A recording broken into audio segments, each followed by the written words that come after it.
Hi, and welcome back to Alex Talking. Today, we're going to keep talking about Superman. I'm in a pool now, and who knows how long I'm going to talk. Probably shorter than the amount of time I talked about just this new one alone in its review, which I'll have linked below if you want to check that out. But we're going to be ranking 10 super movies. Maybe not all Superman movies, as we'll see, but I guess I'm not including all the super movies because DC League of Super Pets could have been here and it's not. But we're talking about Superman and women, and not the Flash as well. But they all appear in a lot of movies. Not talking about Justice League either. But if we were desperate and really grasping at straws, I guess we could. But if I was doing an Iron Man ranking, would I include Avengers just as much as I would include Captain America Civil War? The answer is no to both. So it's just going to be 10 random ass movies, and you'll know which ones they are by the time this ranking is done. Let's get on into it. We've wasted a minute already. Number 10, the worst super movie by my metrics, is Supergirl. That's the one that I couldn't say. I can't say Supermen and women without you knowing a Supergirl. Supergirl's the only female-centric super movie we've got, and it sucks, and that sucks. The Supergirl CW show for the first season or so was alright when I was 12. Probably because she was hot, but maybe it was actually good. I don't know, but even when I was 12, this movie sucked. Haven't really probably seen it since then, and had no interest in it, but it's very bad. Yeah, I remember a sequence at like an amusement park or a fair or something with a Ferris wheel or bumper car. Some weird shit goes on in Supergirl, and it's borderline unwatchable. I bet that was a canon movie by the time they got around to making those. I wish I did some research into that, but I just wanted to throw it on there for fun and for fun's sake. Supergirl, number 10. Number 9. I know this one's a canon movie. Excuse me, and I know it's very bad that it made me sneeze. Superman 4, The Quest for Peace. Superman 4 is bad. How bad is it? Bad enough that I'd never want to watch it again. And Superman is a type of character I don't come to all the time, by any means. I watched the first 3, though, for the first time in years since I was a kid, in anticipation for the new one, and I found myself enjoying all 3. To the exact same degree that I did the original time. The first one's fantastic, second one somehow even better, third one not very good, but still a lot of fun. Superman 4, I just couldn't bring myself to revisit. Was it because I didn't have time? No, I didn't have time, but also I didn't want to. And that's because it was a movie kind of like Batman and Robin, all the way back comparing it to those Batman movies. Always really enjoyed the first one, never liked the second one. Always really enjoyed the third one, and the fourth one was something I watched once and was like, this is unwatchable, I'll never watch this again, even when I was like 8 or 9 years old. And like Batman and Robin is actually one of those type of bad movies that is very difficult for me to get through. Like, I know a lot of people watch it so bad it's good. Like when I was up at a camp in Wisconsin, they would watch that when they'd get drunk, go down and watch the VHS of it. And I was like, that movie's so bad that even I don't, like, enjoy it at all. But that's kind of how I feel about Superman 4. I feel it's on the exact same par. It's like the Freddy's Dead of comic book movies. There's just very, very little to garner out of this. Yeah, this is the Freddy's Dead, and Batman and Robin is the Seed of Chuck of comic book movies. So there we go. Coming in number 8, this one is the most unfair. I only saw this once. I was playing around on my dad's computer in 2018 whenever I was at his work, because he used to work at a place with computers.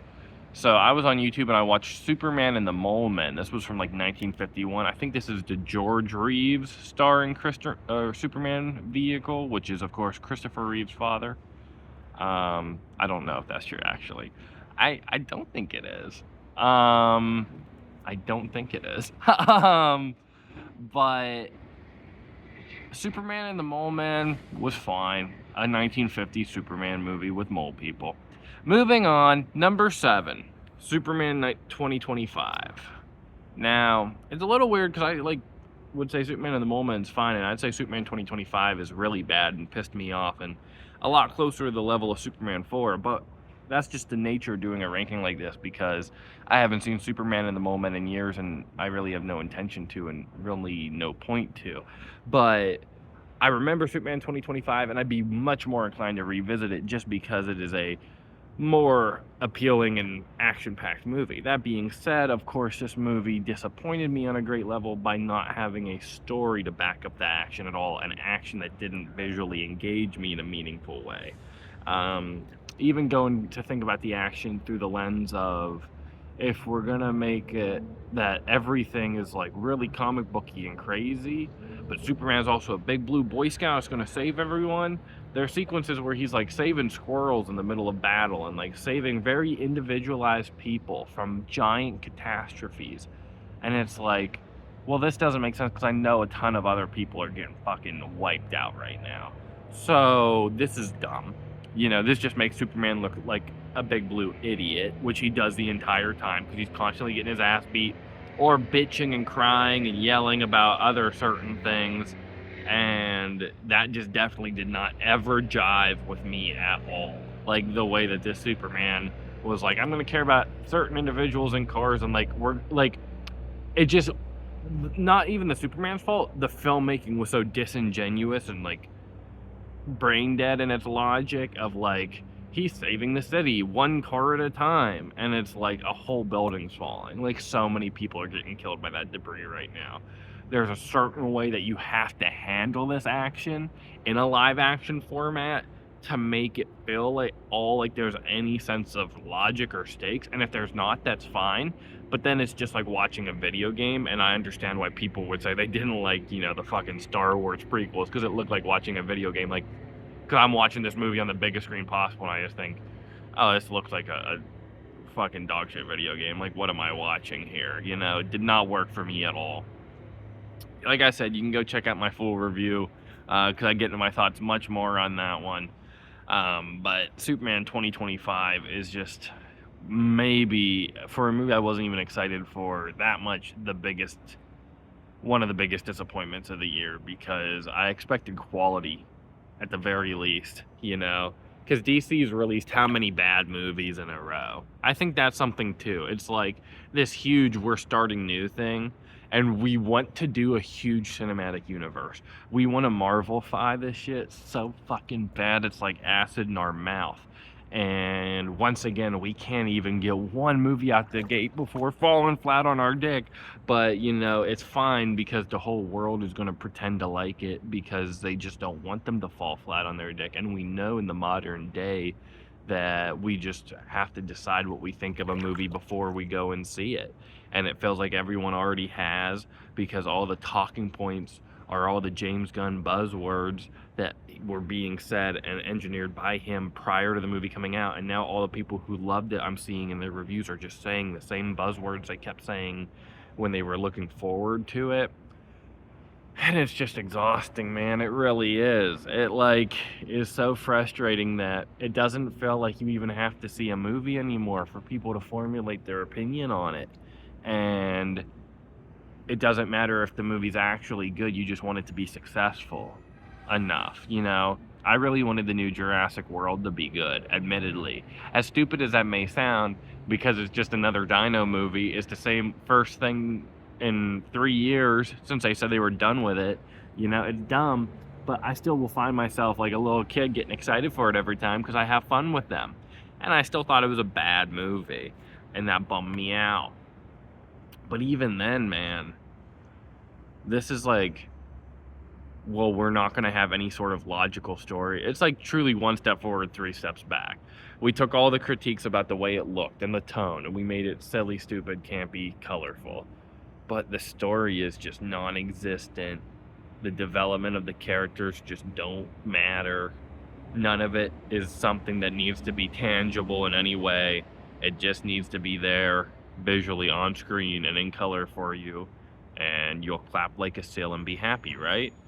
And the audience last night was reacting good enough that seemed like the case. And walking out of it, all of my friends that were like visibly disappointed and visibly wrestling with themselves, like whenever I walked out of Star Wars: The Rise of Skywalker, like, it really wasn't what I expected or wanted or hoped for or dreamed of it to be or what it was built up to be. but it was good enough, and I'll live with that. And it's gotta be. And it's like, nah, not for me. So, number 6, we move on to Superman Returns. Another movie with a director that I would be scared of if he came at me down an alley, Bryan Singer. Rest in piss, boy. I do not like Superman Returns that much, and it's your fault. This movie is way too long. Sluggish pacing. It feels the need to kind of balance Superman 1 and 2 is the vibe I get from it. The fun with the seriousness, and it doesn't work, and the seriousness ends up really dragging it down and making this thing feel like you're watching it on a glacier, man, because it is slow. But it has a good cast. Kate Bosworth is a good Lois Lane. Routh is fantastic as Superman. I thought that he really stepped in that role well, and really as a modern day Big Blue Boy Scout personified that very well.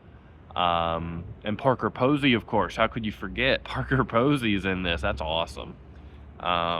Other questionable members of the cast to check out as well, but I won't get to that, and just say Superman Returns is something that I always thought was okay as a kid, and as an adult I find it slightly below average just because of the pig that made it. But it's mediocre. It really is fine. It's a solid movie that's 25 minutes too long. Coming in at 5, another movie that's about 25 minutes too long, because this should be a nice, cool 90-minute movie, and watching it yesterday, the 2-hour runtime did feel a bit tedious. But if it was a 90-minute clip, it'd be great. It's Superman 3. Superman 3 is a dumbass movie, but it is Richard Pryor, the superhero movie with Superman and Bizarro, but without... Oh my gosh. I didn't even talk about this in my spoiler review for 2025 Superman. But we were talking before we watched it, my friends and I, and we were like, how dumb is it that back then they were so afraid to make a comic book movie that they would do evil Superman and not make it bizarre. They would just say, it's a clone of Superman. You know, like, imagine if they did that in a movie now. That would really fucking suck. Yeah, it would. And it did here, too. It's not that bad. It's, better than it was if you do it a different way, but, and that's really saying something. But, yeah, this movie is a silly, goofy time. I don't know if it's canon, but it's definitely canon in spirit. And by canon, I mean Canon Films. I hope anyone can get clarified on that. It's an 80s film producing group that just made absurdist movies, and there's a great documentary about it. And I like all the Charlie Bronson and Chuck Norris movies they made. And yeah, Superman 3 is silly in an 80s way that is very enjoyable and very genuine.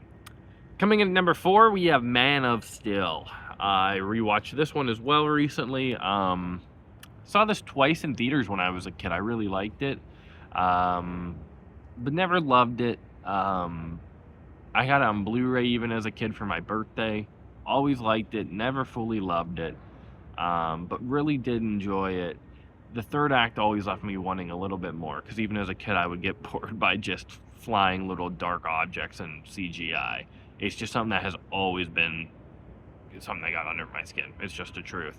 I much prefer something I can feel. And everything else in this movie, though, like the thoughty, heady Jesus Christ allegory, what's his place in the universe, if he owes humanity the right to do anything. I know that's the stuff of Superman that Zack Snyder wrote that pissed people off and make people say that's not Superman, but it's by far the most interesting thing that they've ever done with him cinematically, and from a storytelling standpoint, objectively, very, very interesting. And it's probably my favorite thing that they've done with superheroes in the film genre, is what they do with them in the Zack Snyder films. And I really enjoy the way that is started here, and much more how it's fleshed out in a future movie on this list. But Man of Steel does really get the job done in being a modern retelling of Superman, while also wanting to challenge its audience to grasp for a little more, reach a little higher on the rung, and I think for the most part it makes it. Coming in number 3, I know this might be a hot take, but that's Superman the movie. I like Superman the movie a lot. is fantastic. One of the very earliest movies I have cognizant memory of watching on VHS, and rewatching it after the passing of Gene Hackman, I really honestly appreciated how funny he is in the role of Lex Luthor. Christopher Reeve, Margot Kidder, just phenomenal as Superman and Lois. Um, and I thought that this movie stands the test of time as being the blueprint for what these movies are. Uh, the Nolan Batman movies, in a lot of ways, are what they are now and why they exist the way they do now. But none of it would have came without this one. And Donner is such an amazing director that it is so pure Americana, 70s, like genuine entertainment that I love that there can be so many different adaptations of Superman, and this one can always be the beautiful, wholesome, big blue Boy Scout. He's doing it in the most simplest manner possible, in the most straightforward, classic American cinema approach, and that it exists on that grand a scale with that much effort put into it, with actors like Brando and Hackman, with a writer like Mario Puzo, and a director like Donner. It's honestly a miracle, and I'm so thankful we live in the universe where Superman the movie exists. Coming in number 2, Batman vs. Superman. I really think that this movie explores the Superman character in such a unique and interesting way, and the long-form storytelling of just figuring out his place in this world and what his world is, and it all coming down to, something as simple but as deeply complex and complicated as the line, "This is my world, you are my world," to Lois during the third act, right before he takes the kryptonite spear, stabs it into Apocalypse, and then gets kryptonited himself and dies. I think that so many people could overlook a moment like that, mean nothing, just be like, oh, he loves Lois Lane. But in reality, it all goes back to Man of Steel whenever he's crying in the closet and he's having like x-ray vision, tremors, and like his mom comes and he's like, "The world's too big, Mom." And she says, "Make it smaller." And he does. It takes 2 movies. It takes about 4 hours of screen run time for you to finally see the payoff to that line. But if you can track that much, if you can go on that ride with them and give it your attention and actually fully get everything for what it's worth out of those movies, that's why they're so rewarding. And stuff like that makes it the most believable relationship between Clark and Lois, the most felt and strong human version of Superman that there is. And not just human in the sense of, I want to say I'm human because this is what I'm fighting for. Human in the sense of he feels like a human and he expresses those thoughts in a way that is real and complex, and not just the way you think everyone would, but in a different way, in a very compelling way. I think Henry Cavill's performance is great here, but I think Ben Affleck and Gal Gadot come in and are such great presences to establish outside DC forces in this universe without overcomplicating the universe or making it feel like, well, where is everybody else? If you're all here and you're all established, why are only like 3 random ones here? It's like, no, we're establishing the big ones and then they're going to come. And we're not going to give you too much. This is still a Superman movie, still a Batman movie at its heart. Great action. Cinematography by Larry Fong is fantastic here. The best of Superman's ever looked visually, the best of the VFX of Superman flying, laser eyes, everything has ever looked. The fight between him and Batman, cinematography-wise, the way his suit glistens and shimmers in the dark, and when the light hits it and the rain, magnificent. Magnificent. Really, really enjoy Batman vs. Superman, so it's number 2. But number 1, Superman 2. I know it's another one that's marred by which cut are you watching issues, which admittedly BVS is ultimately the ultimate cut, obviously, not the theatrical cut. That one is butchered. But Superman 2 is one that I've always enjoyed the original version of, and then when I watched the Richard Donner version, I enjoyed it too. But Richard Lester's no slouch. He made the Hard Day's Night, the Beatles movie. He's a fun director, and you feel that in Superman 2. And at the end of the day, I'm just going to enjoy Gene Hackman riding around on a sled being like, the radar's in my black box, and the Niagara Falls sequence, and all the silly goofiness of Superman 2, and the villains of Zod being added. Hackman's genius line delivery of, thank God it's Superman, in the third act. Like, all this stuff makes it, to me, the most Superman-y, fun Superman movie, what these movies should be. I know it's a little silly, the pacing and the editing more than anything is what I noticed yesterday of Zod and them doing so much horrible stuff, and then Superman's just chilling with Lois in the Fortress of Solitude, falling in love, and then losing his powers. But actually, it's fun in a way that's like, okay, Superman is also human here. He doesn't need to always be doing other stuff. In a weird way, that's what you know Superman to be doing, that he always is going to have to go and save the day, but he's like, nah, I'm just going to chill and be in love with Lois, and honestly, it's not worth it. I just have to save my powers. But this is also a different universe where there's not constant crime happening other than like petty crime.